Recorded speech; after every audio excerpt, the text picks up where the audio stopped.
About how to flip pages with one hand, hold my microphone in the other. So my lovely assistant, Melanie, will be up here. Oh, round of applause for my lovely assistant. Okay, great. Well, first of all, thank you, Father Richard, for being with us today. We appreciate it and hope you enjoy your stay with us.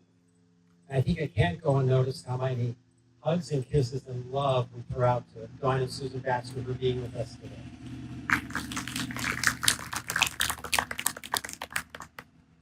Doesn't Jesus make you feel uncomfortable sometimes?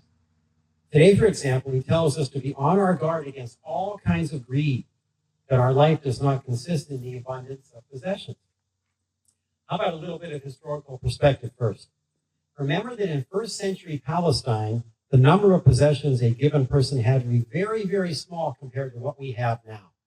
They might have maybe a little farmland, cropland with some goats and animals and some clothing, but certainly not a walk-in closet with numerous changes of clothing, maybe 3 or 4. But even in the old days, someone who was poor probably did not even have a roof over their house. So Jesus tells a parable today that's often called the parable of the rich fool. So let's start with some clarity about the rich fool in this parable. He isn't portrayed as someone who got his wealth ill-gotten. He is someone who worked his way up through the ladder, up the ladder, worked his way up by the sweat of his brow, and earned everything he has respectively. And at first glance, his decision to save for the future by building bigger barns doesn't sound too unreasonable, right? After all, he needs to put his harvest somewhere. And what's wrong with saving for a rainy day? Well, nothing, of course. The foolishness of this man isn't in his plan to build bigger barns. His issue isn't inherently about his wealth or ambition. It's how he relates to his wealth and ambition. So here is Jesus warning someone who wants a fair share of the family inheritance from his brother that he may be greedy. Now, a strict literalist might read this passage and say, give everything to the poor. Someone else might read it and say, give nothing to the poor, but live a good life, and Jesus will be happy with that. So, is the question, give away everything or give away nothing? Can either of those extremes really work for us? Probably not. But here's the thing. Jesus calls us to be in the really uncomfortable middle, where we have to figure out how much to give away, how much to keep. You see the segue to Yuri Gibbs coming in there? Most of us have some experience of being poor, maybe living close to the poverty line or a minimum wage. Think back to your years as a starving student and eating ramen noodles and microwaving all kinds of stuff. When I was thinking about it, I was thinking of early marriage years and living from paycheck to paycheck, and sometimes paycheck to maybe not paycheck, you know how those were. So remember the days of being poor. But isn't our direction typically to want more? And it's where commercial society entices us. In fact, it's where most of American contemporary society lives, right? Making little or no contribution to the work of the church while living a life of high-tech prosperity at levels that Jesus could never imagine.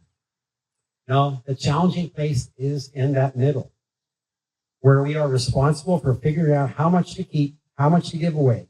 But this is exactly where Jesus calls us to be. We're rarely presented with choices that are black and white, or even, Kate, choices that are green and white. Glinda and Elphaba, the choice between good witch of the north and wicked witch of the west, seldom are the choices that easy. Our choices aren't like that. Most of the time, we're confronted with choices that have benefits, but also ramifications and consequences, no matter what decision we make. So that's where we have to live, somewhere in the middle.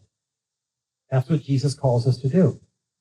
So as Christian people, we are not called to be perfect and never make a mistake, but to do our best with what we have, recognizing that our needs are also those of others. So we're called to cast away our fear and live in faith, to move away from the perceived safety of hiding in the margins by the woods and find our place in the middle, instead in the wide open meadows. So maybe the first point today is to figure out how to give something away but still be comfortable. This will be my second reference to Yuri Gibbs. Jesus says, take care and be on guard against all kinds of greed. What thoughts does that quote bring to your mind today when you read it?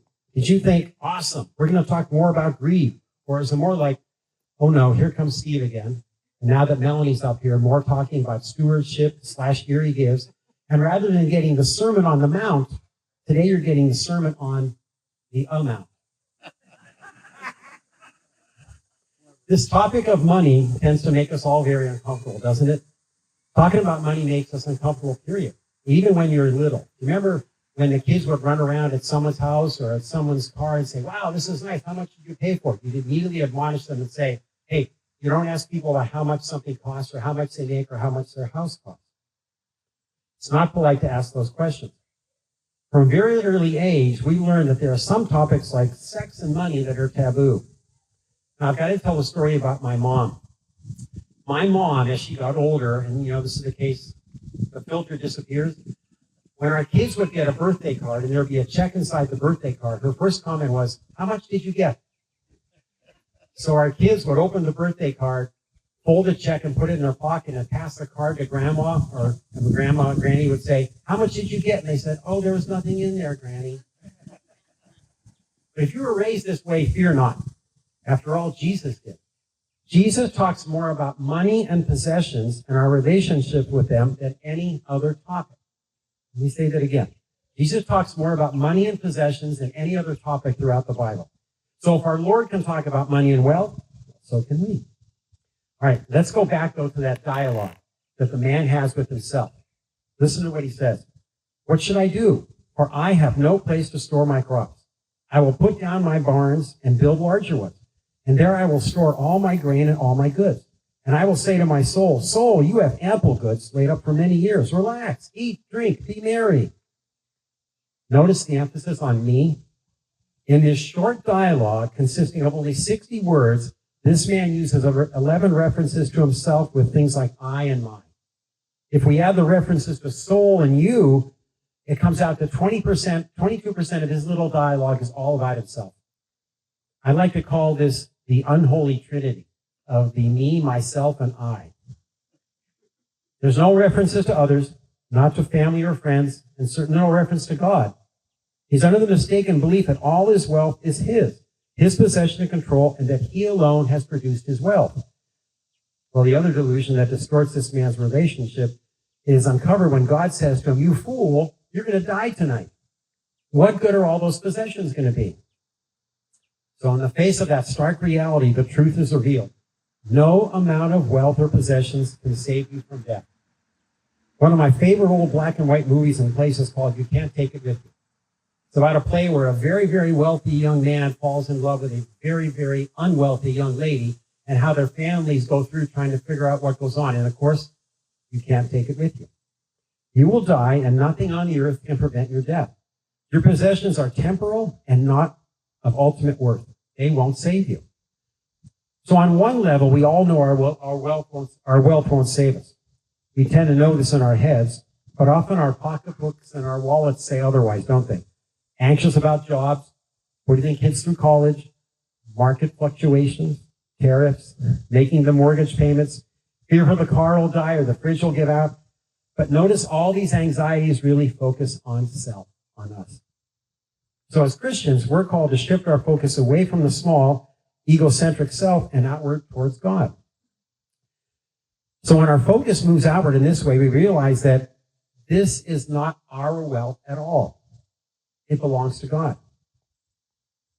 Our wealth comes from God. And even the talents that you have that allowed you to accumulate that wealth has come from God.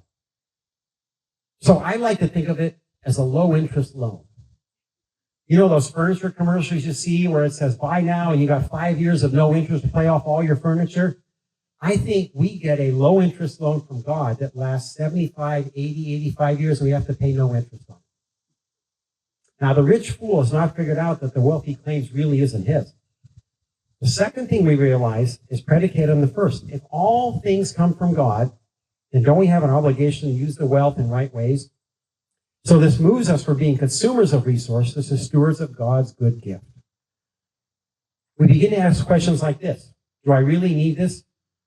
Or is this a want I can live without? How can my wealth be a blessing? Now, That doesn't mean our personal needs will be left out of the question, but it does mean that we will balance personal needs with the needs of others. So Jesus' teaching is not a condemnation of ambition or wealth. Rather, it's an invitation to view our material possessions differently.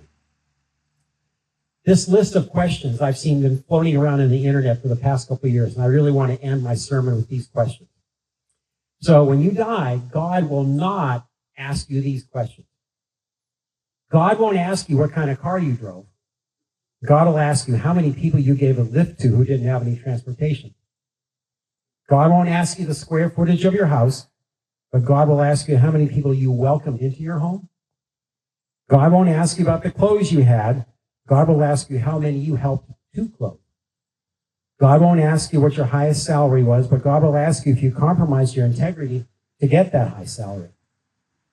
God won't ask what your job title was. God will ask whether you perform your job to the best of your ability. God won't ask how many friends you had. God will ask how many people to whom you made sure you were a friend.